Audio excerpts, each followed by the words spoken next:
বোর্ডে এমন একটা মাস্টার স্ট্রোক খেলেছে যে সমস্ত এখন আক্ষরিক অর্থেই অন্ধ হয়ে গেছে। মাত্র 20 দিনের মাথায় সেই ব্লকের স্ট্র্যাটেজিকে পুরোপুরি ধুলোয় মিশিয়ে দিয়ে ঠিক এই ক্রিটিক্যাল মুহূর্তেই পাহাড়ের মতো পাশে এসে দাঁড়িয়েছে। ঈদ মোবারক। তবে রমজানের ঈদের ঈদ মোবারক দিচ্ছি না, একটু আগে ভিন্ন একটা ঈদ মোবারক দিচ্ছি। আমি যে দাবি করছে সেই দাবির পক্ষে একটা এভিডেন্সমূলক অবস্থান আমার মনে হয় যে এখানে তৈরি হয়েছে। জামাত এনসিপি আন্দোলন কত প্রকার ও কি এবং জামাতের প্রচার প্রচারণা এর শক্তি কতটা বিএনপি হারে হারে টের পেল। জামাত কিন্তু আন্দোলন এখন কিন্তু শুরুই করেনি, জাস্ট ট্রেলার দেখিয়েছে, তাতেই বিএনপি অবস্থা খারাপ। আর এই চুক্তি অনুসারে আমি বাধ্য হয়ে কাজ করছি। আপনাকে সিলিন্ডার করতে হবে জনতার কাছে সিলিন্ডার করে আপনি বলতে হবে যে আমি বাধ্য, এগুলা এত বড় মুনাফিকি কাজ আপনি করতে পারেন না। আন্তর্জাতিক রাজনীতির দাবার বোর্ডে ভুল চালের মাসুল কতটা ভয়ঙ্কর হতে পারে তার এক জীবন্ত এবং রুদ্ধশ্বাস উদাহরণ হয়ে উঠেছে বর্তমান বাংলাদেশ। সেই বিষয়ে আমাদের যা যা ব্যবস্থা আমরা নেব। বাণিজ্য চুক্তি আমরা যদি দেখি যুক্তরাষ্ট্রের সাথে বাণিজ্য চুক্তি না এটা না করে নেন। শিলং সালাউদ্দিন যতই হ্যাডম দেখা পুরো হ্যাডম পোলাপান জয় বাংলা করে দিচ্ছে স্টেডিয়ামে, তার ছবি ভাইসে উঠেছে স্টেডিয়ামের স্ক্রিনে, আর সবাই আওয়াজ দিতেছে ভুয়া ভুয়া বইলা।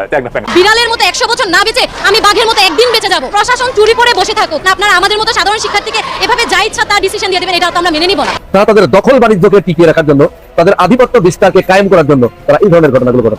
কিন্তু ছাত্রদল, বিএনপি, যুবদল, স্বেচ্ছাসেবক দল এদের যে সীমাহীন চাঁদাবাজি, সীমাহীন ধর্ষণ, খুন, রাহাজানি, ছিনতাই, দখল, এগুলো সম্পর্কে তিনি কোনো এগুলো চোখে দেখেন না। আসসালামু আলাইকুম দর্শক, বাংলাদেশের বর্তমান রাজনৈতিক প্রেক্ষাপট নিয়ে আজকের এই ভিডিওটি সাজানো। ভিডিওর শুরুতেই অনেকগুলো ভিডিওর অংশ বিশেষ আপনারা অলরেডি দেখে ফেলেছেন, দেখেই বুঝতে পেরেছেন যে আজকের এই ভিডিওটি কতটুকু গুরুত্বপূর্ণ এবং আকর্ষণীয় হতে চলেছে। সবাইকে বলবো আজকের এই ভিডিওটি আপনাদেরকে ধৈর্য সহকারে দেখতে হবে এবং প্রত্যেকটি বিশ্লেষকের বিশ্লেষণগুলো মনোযোগ সহকারে শুনতে হবে, তাহলেই আজকের এই ভিডিওর সারমর্ম জানতে পারবেন বা বুঝতে পারবেন। তো চলুন তাহলে কথা না বাড়াই, একটা লাইক দিয়ে সবগুলো ভিডিওর বিস্তারিত আলোচনাগুলো শুনে আসি। রাজনীতির দাবার বোর্ডে ভুল চালের মাসুল কতটা ভয়ঙ্কর হতে পারে তার এক জীবন্ত এবং রুদ্ধশ্বাস উদাহরণ হয়ে উঠেছে বর্তমান বাংলাদেশ। একটা সময় মনে হচ্ছিল আমেরিকা ছাড়া যেন ঢাকার এক মুহূর্তও চলছিল না। ওয়াশিংটনকে খুশি করতে তাদের গুড বুকে নাম লেখাতে গিয়ে রীতিমতো তাড়াহুড়ো করে ৪৫,০০০ কোটি টাকার এক বিশাল এবং প্রশ্নবিদ্ধ বোয়িং চুক্তিতে সই করেছিল বাংলাদেশ। শুধু বিমান কেনাই নয়, আমেরিকার সাথে এমন কিছু অসম চুক্তিতে সই করা হয়েছিল যা নিয়ে খোদ কূটনৈতিক মহলেই চরম বিস্ময় তৈরি হয়েছিল। সমালোচকরা অত্যন্ত কড়া ভাষায় বলেছিলেন পররাষ্ট্রমন্ত্রী খলিলুর রহমান মূলত বাংলাদেশকে আস্ত গিলে খাওয়ার জন্য আমেরিকার পেটে ঢুকিয়ে দিয়েছেন। কিন্তু আমেরিকার দালালি করতে গিয়ে সবচেয়ে বড় এবং আত্মঘাতী এবং অপরিণামদর্শী ভুলটি করা হয়েছিল মধ্যপ্রাচ্যের ফ্রন্টে। ওয়াশিংটনকে তুষ্ট করতে গিয়ে ইরান এবং মধ্যপ্রাচ্যের চরম উত্তেজনাকর পরিস্থিতিতে তেহরানের বিপক্ষে সরাসরি স্টেটমেন্ট দিয়ে বসেছিল ঢাকা। আন্তর্জাতিক কূটনীতিতে এমন অপরিপক্ক সিদ্ধান্তের ফলাফল কি হতে পারে তা এখন সবারই জানা। হরমুজ প্রণালীর মতো বিশ্বের সবচেয়ে ভয়ঙ্কর এবং স্পর্শকাতর জলপথে আটকে দেওয়া হয়েছে বাংলাদেশের জাহাজ। এত কিছুর পরও কি আমেরিকার মন গলেছে? এত বিশাল অঙ্কের বোয়িং কিনে অসম চুক্তিতে সই করে এবং ইরানের মতো পরাশক্তির বিরাগভাজন হয়ে কি আইএমএফ এর কাছ থেকে কাঙ্ক্ষিত উদ্ধার প্যাকেজ পাওয়া গেছে? উত্তর হলো একদমই না। এত তেল মেরে এত তোষামোদি করার পরও আইএমএফ এর সদর দপ্তর থেকে ঢাকাকে চরমভাবে প্রত্যাখ্যাত করা হয়েছে। 2 পয়সাও লোন বা বেইল আউট ফান্ড ছাড় করেনি তারা।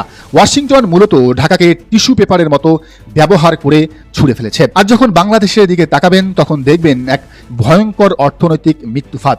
দেশে তীব্র ডলার সংকট, কলকারখানা চালানোর মতো পর্যাপ্ত গ্যাস নেই, কৃষকের মাঠে দেওয়ার মতো সার নেই এবং বিশ্ববাজারে জ্বালানি তেলের চরম সংকট। এই চতুর্মুখী এবং সর্বগ্রাসী সংকটের মধ্যে সরকার রীতিমতো খাদের কিনারায় এসে দাঁড়িয়েছে।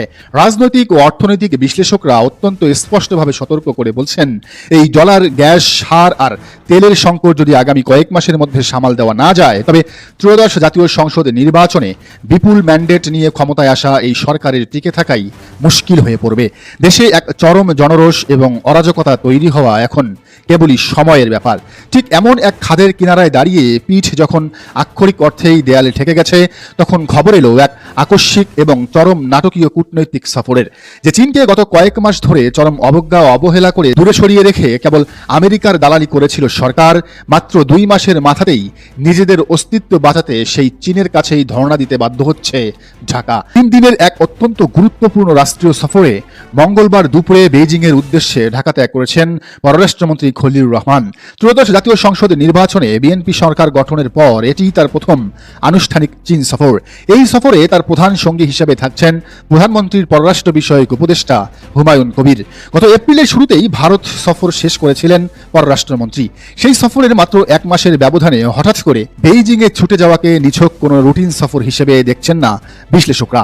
এটি মূলত ওয়াশিংটন এবং দিল্লির বলয় থেকে বেরিয়ে নিজেদের অর্থনৈতিক পঙ্গুত্ব ঘোচাতে এক মরিয়া কূটনৈতিক ভারসাম্য বা স্ট্র্যাটেজিক ব্যালেন্সিং রক্ষা করার শেষ চেষ্টা। বুধবার বেইজিংয়ের গ্রেট হলে চীনের দুদে এবং ধূর্ত পররাষ্ট্রমন্ত্রী ওয়াং ইয়ের সঙ্গে এক রুদ্ধদ্বার দ্বিপাক্ষিক বৈঠকে অংশ নেবেন খলিলুর রহমান।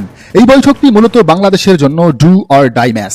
ঢাকা এই বৈঠকে এমন কিছু এজেন্ডা নিয়ে যাচ্ছে যা তাদের বর্তমান অর্থনৈতিক দম বন্ধ অবস্থা থেকে মুক্তি দিতে পারে কিংবা মুক্তি না পেয়ে পতনও ঘটাতে পারে। বৈঠকের টেবিলে সবচেয়ে বেশি গুরুত্ব পাবে জ্বালানি সহযোগিতা এবং বাণিজ্য সম্প্রসারণ। ডলার সংকটে যখন দেশের গ্যাস ও তেল আমদানি বন্ধের উপক্রম, তখন চীনের কাছ থেকে বিশেষ সুবিধায় জ্বালানি বা ডিফার্ড পেমেন্টের কোনো সুযোগ পাওয়া যায় কিনা তা নিয়ে মরিয়া চেষ্টা চালাবে খলিলুর রহমান। এর পাশাপাশি মংলা বন্দরের আধুনিকায়ন, গুয়াংজু চট্টগ্রাম এবং সাংহাই চট্টগ্রাম সরাসরি কার্গো ও যাত্রী ফ্লাইট চালু করার মতো কৌশলগত কানেক্টিভিটি ইস্যুগুলো জোর পাবে।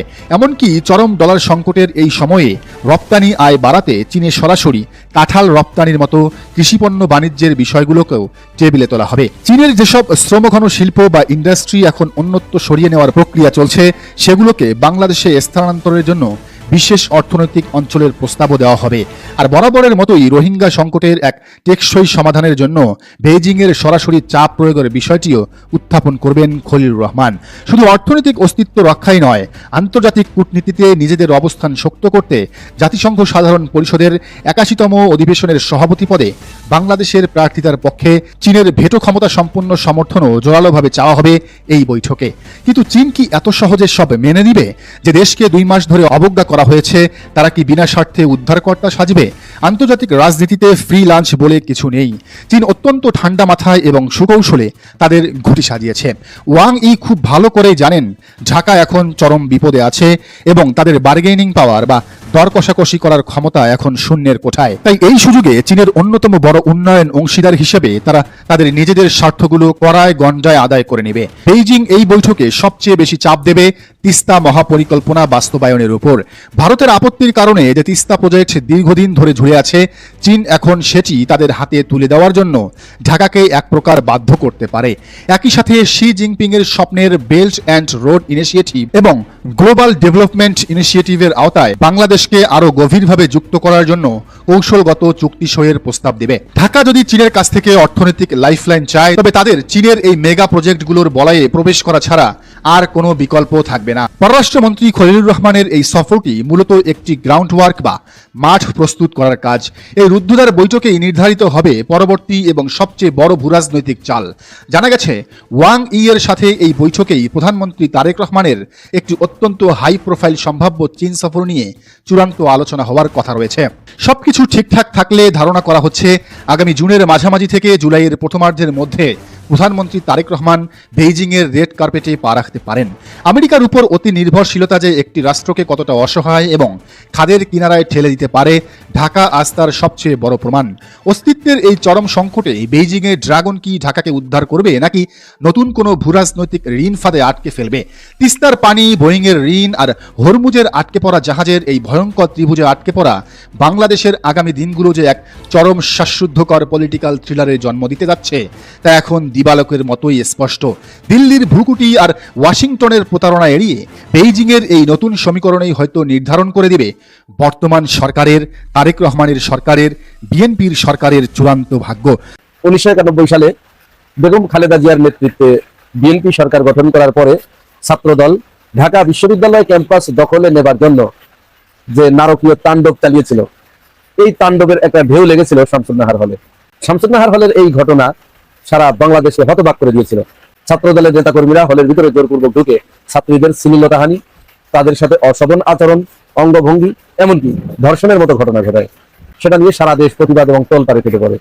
ঠিক সেরকমই একটা ঘটনার পুনরাবৃত্তি ঘটেছে গত রাত্রে, যে ঘটনাটি দেখে বাংলাদেশের সাধারণ মানুষ, অভিভাবকেরা, ছাত্রছাত্রীরা যার কন্যায় হতাশ হয়েছে। ঘটনাটা কি ঘটেছে? এই গত 2 দিন আগে তিতুমির কলেজের ছাত্রী হোস্টেলে ছাত্র রাজনীতি নিষিদ্ধ, সেখানে ছাত্রীরা একটি প্রতিবাদ মিছিল বের করে। এই প্রতিবাদ মিছিল বা প্রতিবাদ করার কারণে তিতুমির কলেজের প্রশাসন তারা 3 জন ছাত্রীকে বহিষ্কার করে, অন্যায়ভাবে বহিষ্কার করে। এই বহিষ্কারকৃত কারা? যারা ছাত্র রাজনীতি, তিতুমির কলেজের ওই নারী হোস্টেলে ছাত্র রাজনীতি চায় নাই, প্রতিবাদ করেছে, এদের 3 জনকে প্রশাসন বহিষ্কার করেছে। আচ্ছা, এখন বিপত্তিটা ঘটেছে এই বহিষ্কার করার পরে যাদের সহপাঠীদের বহিষ্কার করেছে, যারা ওই আন্দোলনের ছিল, তারা স্বাভাবিকভাবে একটু প্রতিবাদে ফেটে পড়বে, এটাই স্বাভাবিক।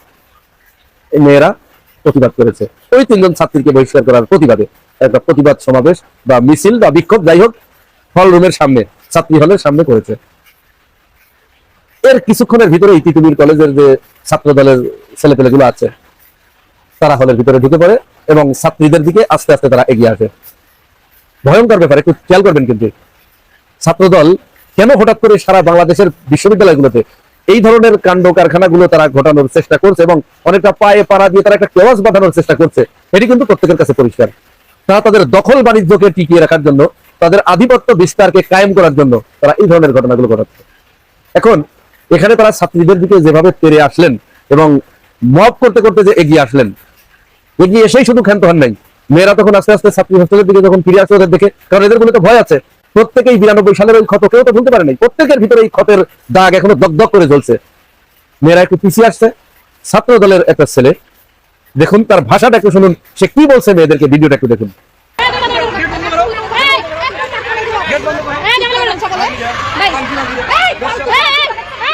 কোন মায়ের সন্তান এই ধরনের গালিগালাজ বা কোনো ছাত্রী হোস্টেলের সামনে গিয়ে করার দুঃসাহস দেখাবে, এটা কল্পনা করা যায়? এটা কাদের দ্বারা সম্ভব হয়েছে? এটা সম্ভব হয়েছে শুধু এর ভিতরে নৈতিকতা, মনুষ্যত্ব এগুলো না থাকার কারণে।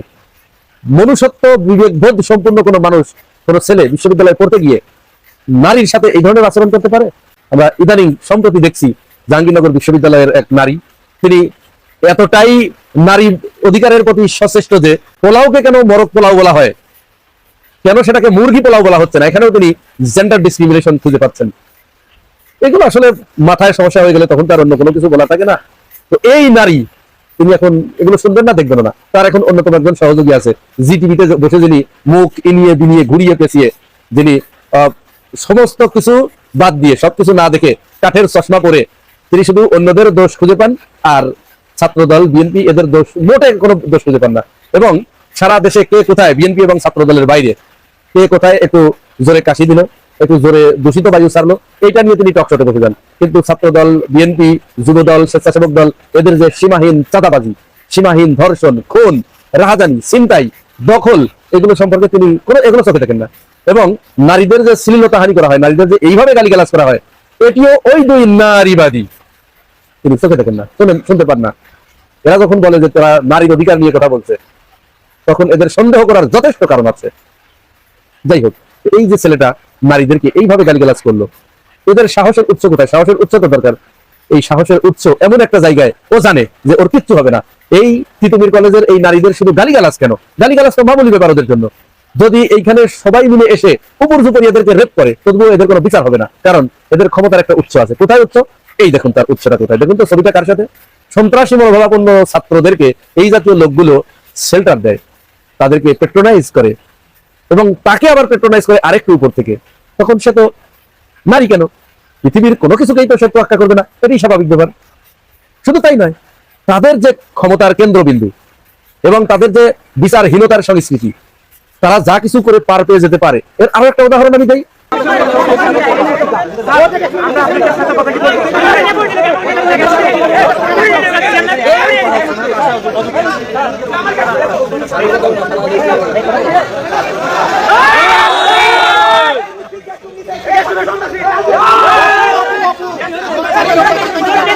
ঢাকা বিশ্ববিদ্যালয়ের মহসিন হলে সেখানে কি হয়েছে আপনারা জানেন যে শাহবাগ থানার ভিতরে সাংবাদিকদেরকে মারধর করা হয়েছে না, 14-15 জন সাংবাদিককে। এর প্রতিবাদে সাংবাদিকরা ছাত্র দলের সমস্ত নিউজ কভার করা তারা বয়কট করেছে। এইখানে মহসিন হল ছাত্র সংসদের এক সদস্যকে ছাত্র দলের রাকিব নামে একটা ছেলে মেরে তার কানের পর্দা ফাটিয়ে দিয়েছে। তো যখন তারা তার নাম সহ প্রশাসনের কাছে দিয়েছে, প্রশাসন তাদের বিচার করে নাই, তারপরে থানায় তাদের নামে মামলা করতে গেছে, থানা প্রশাসন তাদের মামলা নেয় নাই, তখন এই ছাত্ররা হল সংসদ বাধ্য হয়ে তারা কি করেছে, ওই ছেলেটার সন্ত্রাসী রাকিব এরকম একটা ব্যানার তারা মহসিন হলে লাগিয়ে দিয়েছে। লাগানোর পরে এবার ছাত্র দলের যেখানে যারা ছিল বহিরাগত সহ এইখানে এসে তারা হল সংসদের সবাইকে ডেকে অনেকটা মারমুখী আচরণ, এবং সাথে যেহেতু সবাই তো ছাত্র শিবির সেখানে চলে এসেছে তাদেরকে রক্ষা করার জন্য, মুখোমুখি অবস্থান আমরা দেখেছি। সেখানে ছাত্র শিবির অত্যন্ত সংযমের পরিচয় দিচ্ছে, অপরদিকে তারা ওই ব্যানার টেনে ছেড়ার জন্য, তাকে তো সন্ত্রাসী বলা যাবে না, সন্ত্রাসীকে সন্ত্রাসী বলা যাবে না, চোরকে চোর বলা যাবে না, চাঁদাবাজকে চাঁদাবাজ বলা যাবে না, তাদের তো গায়ে লাগে।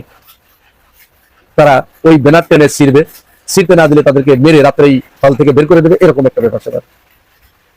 এই যে তাদের শেল্টার দেওয়ার একটা মানসিকতা, অপরাধীকে আড়াল করার একটা মানসিকতা, এটা খোদ মিডিয়া এবং আমাদের যারা সুশীল সমাজ এখন কাজ করছে এই দায় তারা মোটেই এড়াতে পারে না।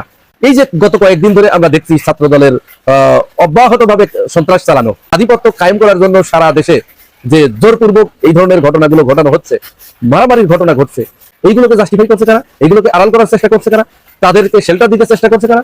আমাদের বর্তমান এক শ্রেণীর নতুন করে গজিয়ে ওঠা বুদ্ধিজীবী এবং মিডিয়া শ্রেণী। বিগত সময়ে আমরা দেখেছি ছাত্রলীগ কেন হয়ে উঠেছিল? ছাত্রলীগ যে অপকর্মগুলো করতো সেই অপকর্মগুলোকে আস্তে করে ঢেকে দিত মিডিয়া এবং এক শ্রেণীর আওয়ামী বুদ্ধিজীবী। ঠিক ছাত্র দলের ক্ষেত্রেও একই দায়িত্বে অবতীর্ণ হয়েছে, একই ভূমিকায় অবতীর্ণ হয়েছে বর্তমানের কিছু নতুন গজিয়ে ওঠা বুদ্ধিজীবী এবং এই জিটিভির টকশকারদের মতো, কাজী জেসিনদের মতো। দর্শক আশা করি সবগুলো ভিডিওই দেখেছেন এবং সকল বিশ্লেষকদের বিশ্লেষণগুলো মনোযোগ সহকারে আপনারা শুনেছেন। তো প্রত্যেকটি বিশ্লেষকের বিশ্লেষণগুলো শোনার পরে আপনারা কি জানলেন বুঝলেন, অবশ্যই আপনাদের মূল্যবান মতামত আজকের এই ভিডিওর কমেন্ট বক্সে জানিয়ে দিন। আর হ্যাঁ, পারলে ভিডিওটি শেয়ার করে সবাই দেখার সুযোগ করে দিন। আর আমাদের এই channel Nasir Islamic media centre যদি আপনারা নতুন হন, প্রতিনিয়ত এ ধরনের গরম গরম খবরগুলো পেতে আমাদের এই চ্যানেলটি সাবস্ক্রাইব করে আমাদের সাথে থাকুন। ইতিমধ্যে যারা অলরেডি সাবস্ক্রাইব করে দিয়েছেন সবাইকে অসংখ্য ধন্যবাদ জানিয়ে ভিডিওটি এখানে শেষ করছি। ভালো থাকবেন সবাই, আল্লাহ হাফেজ।